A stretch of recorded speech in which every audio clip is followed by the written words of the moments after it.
Si bien dicen que rendirse no es una opción, encontrar solución a tus problemas sí lo es. Una mujer luchadora, soñadora, pero con unas ganas y una pasión por el periodismo que la han llevado a destacarse en este ámbito desde 1995. Para así, un año más tarde, de la mano del productor Epigmenio Ibarra, consolidarse como jefa de prensa. En medio del espectáculo, ventaneando, con un nudo en la garganta, conductora de la quinta generación de la academia, campañando, Hechos AM, Los monólogos de la vagina, Hola México, entre muchos otros, son tan solo algunos de los éxitos que ha logrado obtener. Se consolida como una de las periodistas más reconocidas para la televisión mexicana. Yo soy Mónica Garza, soy periodista, soy reportera, soy conductora de televisión y eso es básicamente a lo que yo me dedico a. Hola, ¿qué tal? Bienvenidos a la transmisión más importante de nuestro programa UBAC. Es un gusto saludarlos, mi nombre es Esmeralda Salgado Rivas y hoy nos encontramos transmitiendo desde TV Azteca. Ahora tenemos una invitada muy especial a quien le dará la bienvenida a mi compañero Alan Hernández Tena. Muchas gracias, Esme. Nos encontramos con una de las periodistas más reconocidas en todo México, Mónica Garza. ¿Cómo estás? Bien, muy contento de recibirlos aquí en Televisión Azteca, que también es su casa. Muchas gracias.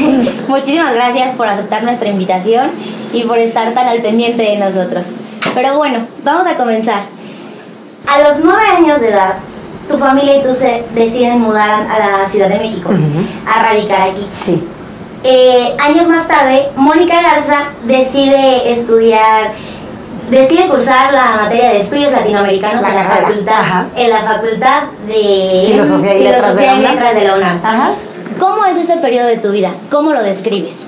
Ay, pues maravilloso, muy divertido. Yo creo que siempre la universidad es una etapa muy importante que marca la vida de todas las personas, no importa cuál sea la carrera que estudies. En mi caso, yo venía de vivir unos años fuera de México, en Europa, entonces cuando llegué y me encuentro con... además me tocó una generación de lo más aguerrida y de lo más diferente y en ese momento la carrera de estudios latinoamericanos era como de lo más guerrillero que había en la facultad. Y me acuerdo de que viví cosas muy divertidas, muy contrastantes para el tipo de vida que yo había vivido, para el lugar de donde venía y de pronto enfrentarme con compañeros que tenían otro tipo de historia, con la propia historia diferente que me contaban todos los días mis maestros, los mismos contrastes de América Latina que pude empezar a conocer. Entonces, pues claro que fue una etapa increíble, siempre la etapa universitaria es fantástica. ¿Cuáles fueron las diferencias de llegar de París a estudiar a la universidad, a la UNAM? Bueno, todas, absolutamente, pues culturalmente es completamente diferente. Yo venía en ese momento muy politizada porque venía muy empapada de lo que era un gobierno socialdemócrata, donde el socialismo sí embona con la democracia, es un país mucho más avanzado en términos de cultura política con respecto a otros países en América Latina y sobre todo en México. Entonces, pues las diferencias eran todas, absolutamente, ¿no? Muchas. Bueno, terminas la licenciatura, te vas a París 2 años. No, primero estuve en París, regresé de París y entré a la universidad. Ah, ok. Sí, o sea, yo hice un año de humanidades en el claustro Sor Juana, hice un año de la carrera de humanidades que interrumpí porque me fui a vivir a París 2 años. Cuando regresé es cuando entro a la facultad. Ah, ok. Al graduarte, ¿qué planes tenías? ¿Cómo es que te involucras en el espectáculo? ¿Cómo terminas en TV Azteca? Pues esa es una historia muy larga. La verdad es que yo empecé a trabajar muy chavita, empecé a trabajar desde la universidad, desde los primeros semestres de la universidad, porque he de decir que yo estaba casada cuando vivía en París. Yo me casé muy chavita, me casé de 19 años, y cuando regresé a México y decido separarme de mi marido, pues ya no quiero regresar a vivir a mi casa con ninguno de mis papás, y entonces pues me tengo que poner a trabajar para poderme mantener y poder sostener esta libertad de la cual yo era tan celosa, ¿no? Yo no quería regresar, ahora sí que al yugo de los papás, bajo ninguna circunstancia, pero quería seguir estudiando.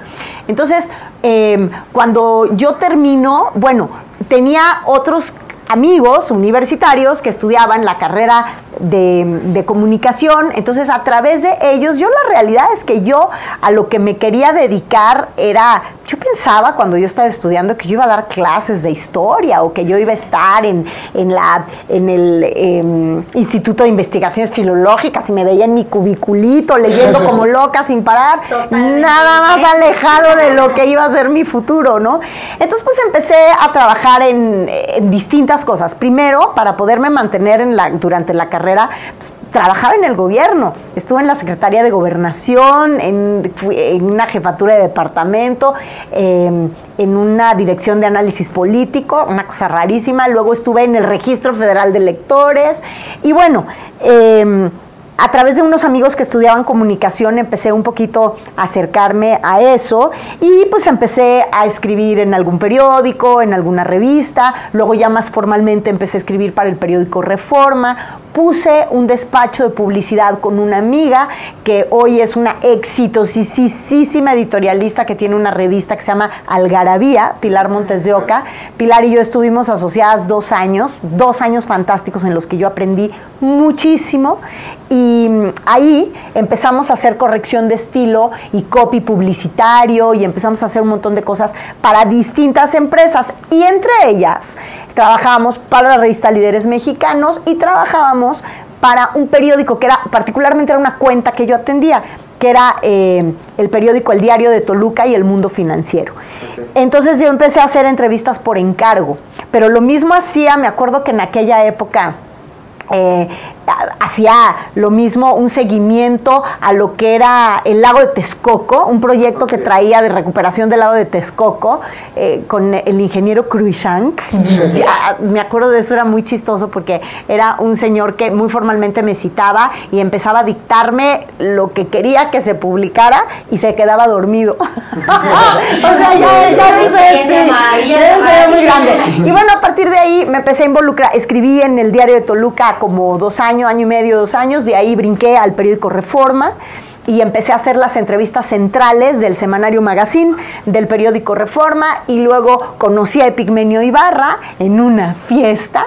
Epigmenio Ibarra venía bajándose de la guerra del Golfo, literalmente traía la cámara en el hombro, y entonces venía muy triste porque acababa de tronar con su novia, y su novia era la productora de un proyecto muy importante que él preparaba para Imevisión, para traer las entrevistas con los presidentes sudamericanos que vendrían a la primera cumbre iberoamericana del 91. Tenemos que hacer una pausa. Hablando de la cumbre iberoamericana, nos vamos a un corte y volvemos con eso. Órale.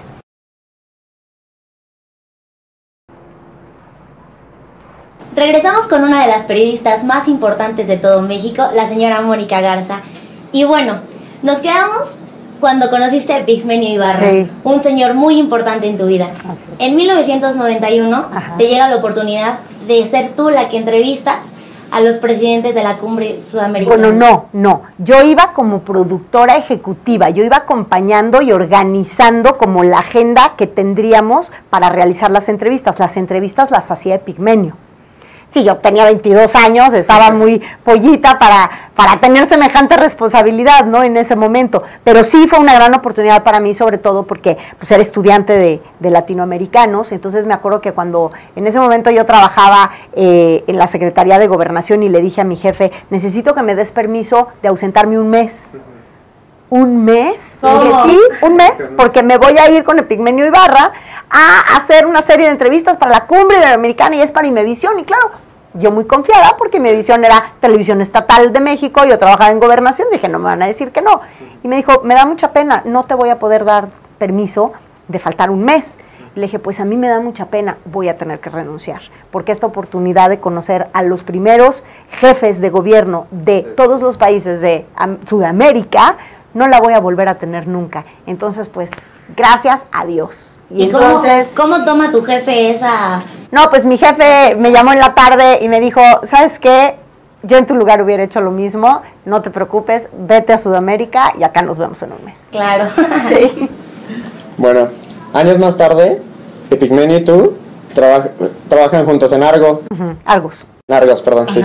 En un proyecto en Nada Personal, que es realmente un parteaguas en la televisión mexicana. Claro. ¿Qué reacción tuviste tú ante el impacto que tomó para la sociedad?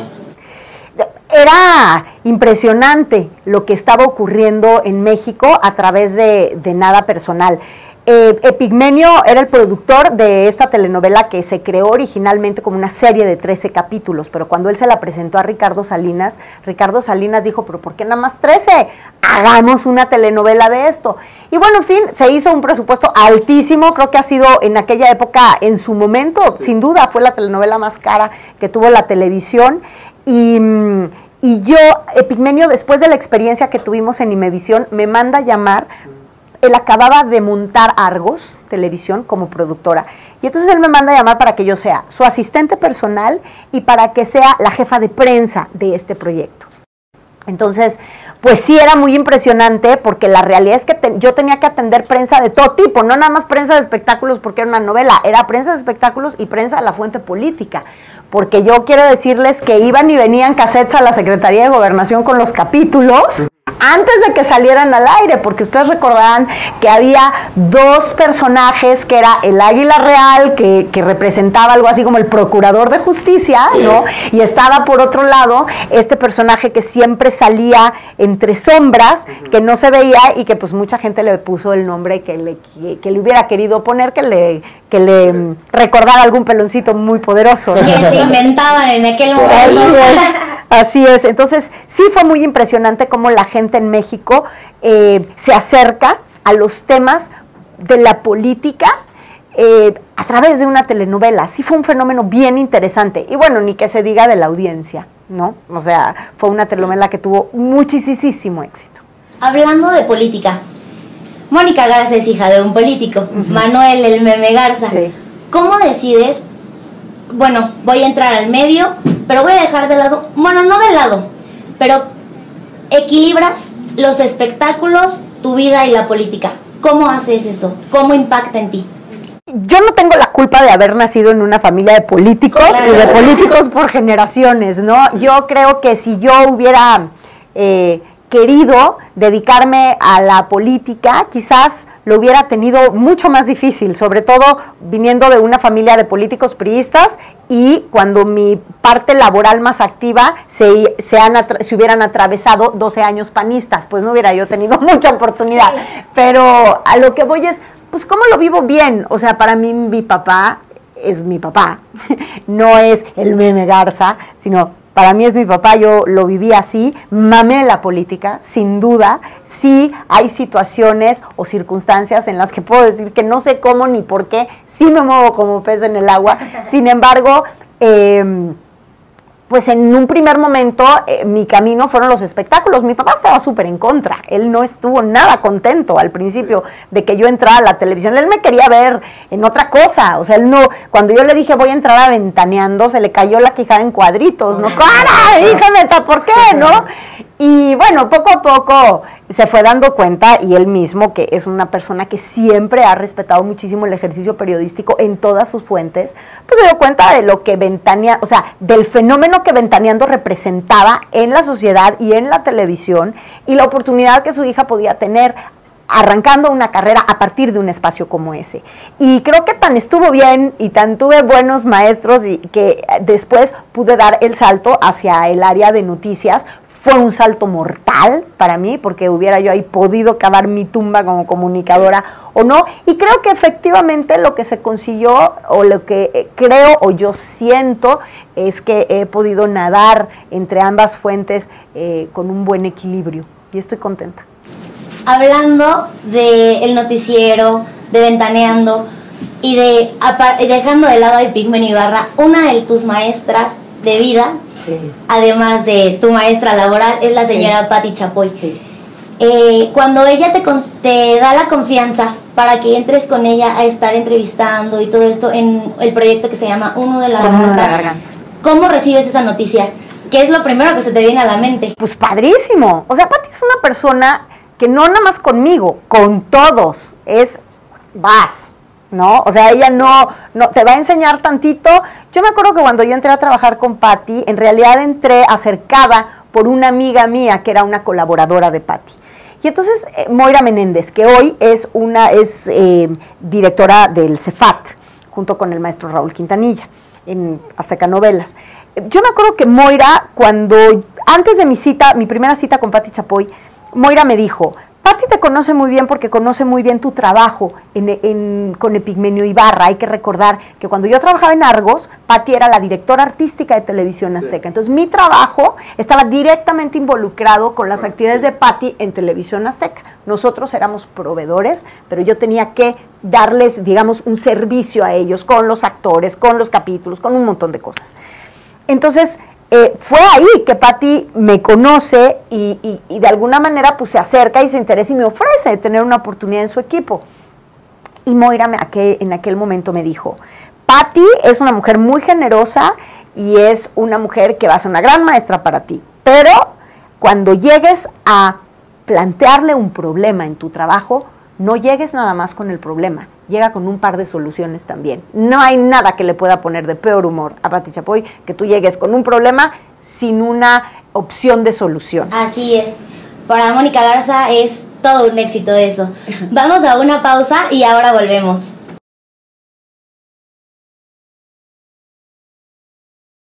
Y bien, regresamos a nuestro programa y estamos con una de las periodistas más importantes para México y también conductora, la señora Mónica Garza.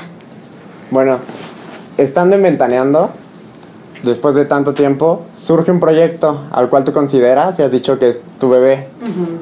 ¿Cómo surge Historias Engarzadas? Con un nudo en la garganta había cumplido 5 años ya de transmitirse ininterrumpidamente. Y entonces Pati un día me dice que ella siente que había que darle una vuelta. Bueno, la realidad es que Con un nudo en la garganta era un programa que ya estaba como en la cuerdita en términos de programación, ya sentían trillado el formato y lo querían sacar del aire. Entonces Pati me dijo, tenemos que buscar una forma de rescatar este espacio y yo creo que es importante que le des la vuelta. Y Pati me dijo, ¿por qué no te vas? O sea, en vez de que nada más cuentes la historia, ¿por qué no te vas al lugar de los hechos? Y desde allá cuentas la historia, te vas con los hermanos, te vas con tal, y que sea como in situ. Claro. Y le damos la vuelta a una forma de contar una historia mucho más completa. Y entonces, pues así fue. Inmediatamente que salió del aire Con un nudo en la garganta para darle paso a Historias Engarzadas, un proyecto mucho más maduro todos estábamos mucho más maduros, porque yo he de decirles que la gran mayoría, puedo atreverme a decir que es prácticamente el 50 o 60% de las personas que hacemos Con un nudo en la garganta somos las mismas que hacíamos, que hacemos Historias Engarzadas, éramos las mismas que hacíamos Con un nudo en la garganta. Ha habido una rotación de personal realmente muy poca en 15 años, porque Con un nudo en la garganta duró 5 al aire, Historias Engarzadas ya lleva 10. Sí. Entonces, pues fue así como salimos al aire y claro, un trabajo titánico, donde además yo ya pues empecé a involucrarme mucho más y desde otro orden. Ha sido un programa increíble, porque ha sido un programa que ha tenido una gran evolución de 10 años para acá y donde hemos evolucionado todos, cada quien en su lugar. Yo creo que el gran éxito de Historias Engarzadas es que es una producción que tiene a las personas correctas en el lugar que les corresponde, en el indicado. Cada persona hace lo que mejor sabe hacer. Entonces, eso realmente ha sido, creo yo, y es un equipo, yo creo que es un gran equipo. O sea, realmente es una cadena donde una parte del programa no funciona si la otra no funciona como funciona, claro, y vamos engarzados, sí, como dice el nombre del programa. Y es un engrane. Y eso es lo que ha sido. Así es. Todos jalan al parejo. Pues no al parejo, pero cada quien jala como debe de jalar. Eso sí. Es lo que importa. Bueno, al tener una trayectoria tan espectacular, tan grande como la tuya, codearte con tantos personajes, siendo tú también uno de ellos, claro, ¿cuál es la experiencia que haya marcado tu vida o tu trabajo? Pues no sé, has entrevistado desde Raúl Velasco, Silvia Pinal, Capulina, una experiencia que tú digas que te marcó como persona. Yo creo que la experiencia que más me ha marcado como persona, que más me ha enseñado y que más me ha retado, se llama Matilda Ávila, que es mi hija. Todos los demás son personajes que efectivamente son pues, espectaculares, como ustedes dicen, con trayectorias impresionantes, personas de un éxito increíble, pero al final es mi trabajo. Y Matilda, mi hija, es mi vida. y mi trabajo. Exacto. También. Matilda ha representado muchos sacrificios en mi trabajo y mi trabajo le ha representado muchos sacrificios a Matilda. Y para mí, sin duda, de todos los personajes maravillosos que he tenido la oportunidad de conocer en mi vida, no nada más en el ámbito del espectáculo, en el ámbito del activismo social, de la política, del deporte, porque también nos hemos ido mucho para allá, Matilda le sigue ganando a todos en términos de elecciones. El número 1.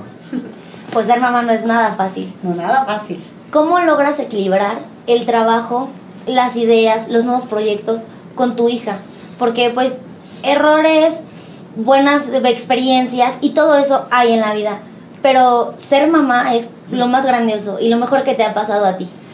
Yo creo que el más grande reto de mi vida ha sido intentar ese equilibrio. Te puedo decir que a veces lo he logrado y que a veces no. Te puedo decir que a veces he sido muy cuidadosa y muy lista para organizarme y a veces he sido muy descuidada y muy tonta. Como papás, como los niños no vienen con instructivo y los papás no nacemos sabiendo, como papás nos vamos a equivocar a fuerza. Sí. Antes o después, poquito o mucho, pero siempre nos vamos a equivocar. Yo lo que siempre he intentado es que mi hija entendiera desde siempre que ella no era negociable para mi trabajo, ni mi trabajo era negociable en mi vida personal. Creo que para Matilda es mucho mejor tener una mamá que está contenta, que hace cosas que le apasionan, a tener una mamá que está 24 horas del día con ella, frustrada, regañándola, gritándole y haciéndola responsable de sus frustraciones. Eso posiblemente pude haber sido una mamá más presente, pude haber sido, pero no lo fui. Esta es la persona que yo soy, esta es la persona que yo pude ofrecerle a mi hija con el mejor de mis esfuerzos, esta es la mamá que a ella le tocó tener.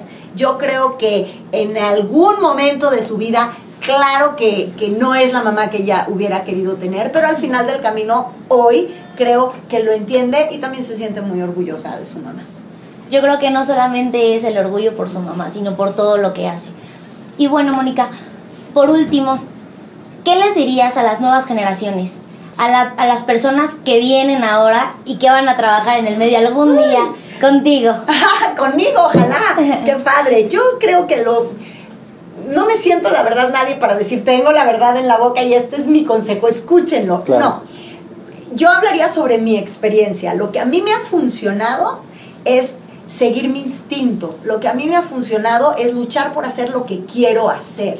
Tener muy firmes mis convicciones y hacia dónde quiero ir. Creer en lo que yo creo, no en lo que los demás creen de mí. Si tú eres una persona talentosa y los demás no lo ven, ese es su problema. Si tú estás convencido del talento que tienes, vas a salir adelante, muy adelante, tarde o temprano con él. Esa es la recomendación que yo les doy. Exactamente. Pues muchísimas gracias por estar con nosotros, muchísimas gracias a toda la producción. Es un gusto estar transmitiendo para ustedes y nos vemos en alguna otra emisión. Hasta la próxima.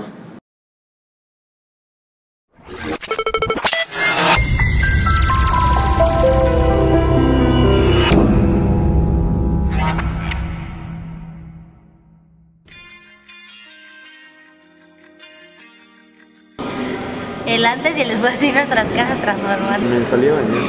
¿No dice qué hora es? 3:42. Ya. 3:42. Hola. Vean la cara de... O se ve mejor desenfocada, güey.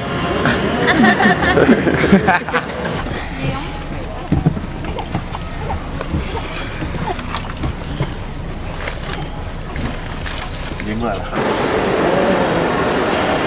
Está chida la central de Guadalajara. A ver, las tapatías están muy feas, pero...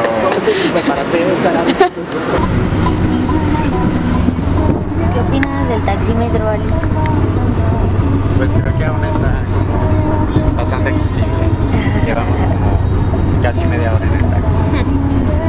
¿Tú, Pau, qué opinas del trayecto? Carmelita, cuéntanos algo. Que voy muy apretada. Siento que nos vamos a quedar en la calle. Ya nos habló Ernesto Villegas, nos dijo por dónde vamos a entrar y cuál es nuestro número de folio. Ernesto me dijo que teníamos el folio 401. Ajá. Ok, nos lo confirmamos de inmediato, ya lo van a checar. Gracias. Va.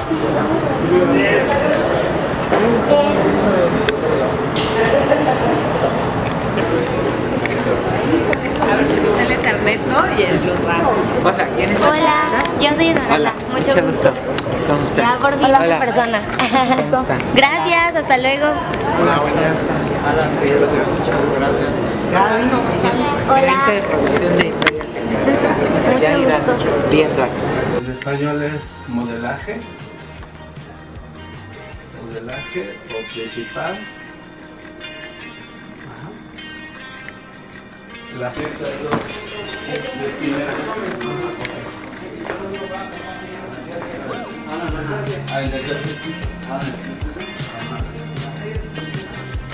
Yo creo que el otro lo dejamos, ¿no?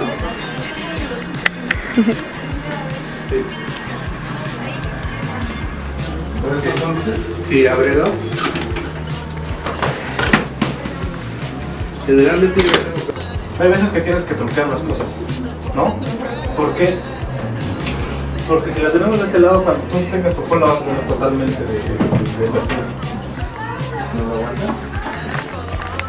Aquí estamos montando. Rek, y me hizo papadear esta vez, Rek. Ok.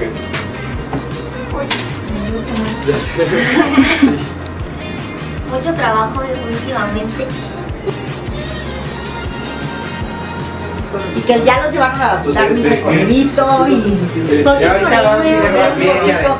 ¡Ay, qué padre! Muy bien. Este personaje que siempre salía entre sombras, que no se veía y que pues mucha gente le puso el nombre que hubiera querido poner. Después de tanto tiempo, surge un proyecto al cual tú consideras y has dicho que es tu bebé.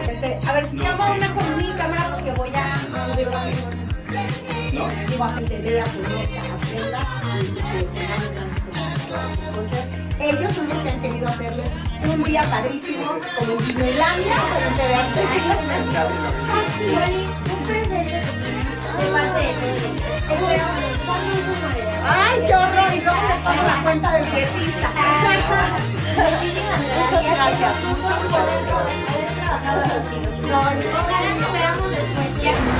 Pues nos trataron súper bien, nos prestaron muchas cosas para el set. Aprendieron muchas cosas, más que en todo el semestre de producción, sobre todo, Toño. Un saludo. Pues nos trataron muy bien y la verdad fue un trato como no nos imaginábamos que nos fueran a tratar así y una experiencia inolvidable. Pues fue una experiencia muy padre, me gustó mucho cómo nos trataron, que nos invitaron hasta a comer, que nos dieron un tour, que nos presentaron a varias personas. Creo que pues me gustó mucho. Pues estuvo muy padre, Moni se portó súper buena onda y nos ayudaron mucho en todo. Pues fue una experiencia que sin duda alguna va a ser inolvidable. Mónica Garza es muy atenta y todos sus colaboradores se portaron muy bien con nosotros. Aparte de que nos dieron una pequeña clase, nos prestaron iluminación, micrófonos y todo lo necesario para hacer la entrevista. Y pues como entrevistadora creo que los nervios sí ganan un poquito y debes de traer la información súper bien puesta. No confiar en un poco de muchas fuentes porque eso nos pasó un poquito, pero creo que estuvo muy bien a final de cuentas.